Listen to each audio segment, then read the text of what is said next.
புதுச்சேரி காரைக்கால் தெற்கு தொகுதியில் காங்கிரஸ் வேட்பாளர் சக்திவேல் பிரபு தீவிர வாக்கு சேகரிப்பில் ஈடுபட்டார்.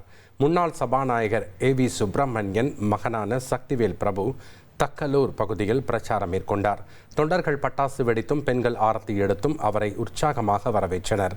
தொடர்ந்து பலிகிர அம்மன் கோயிலில் சிறப்பு பூஜை செய்த பின்னர் வீடுதோறும் சென்று கை சின்னத்திற்கு வாக்கு சேகரித்தார். பின்னர் பேசிய அவர், வீடு இல்லாத ஏழை மக்களுக்கு இலவச வீட்டுமனை பட்டா வழங்க நடவடிக்கை எடுக்கப்படும் என்றும் உறுதியளித்தார்.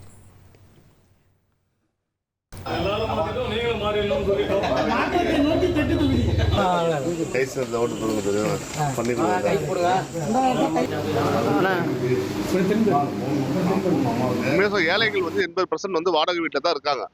2006க்கு முன்னாடி பட்டா கொடுத்துருக்காங்க இங்க நிறைய பேர். அதுக்கப்புறம் இங்க யாருக்குமே முழுமையான பட்டா யாருக்குமே கொடுக்கப்படல.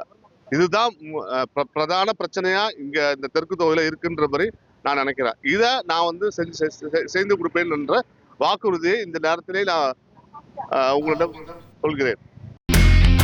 இனி செல்லும் இடமெல்லாம் செய்தி. தந்தி டிவியின் வாட்ஸ்அப் சேனலை ஃபாலோ பண்ணினா செல்ல இருக்கும் இடமெல்லாம் செய்தி.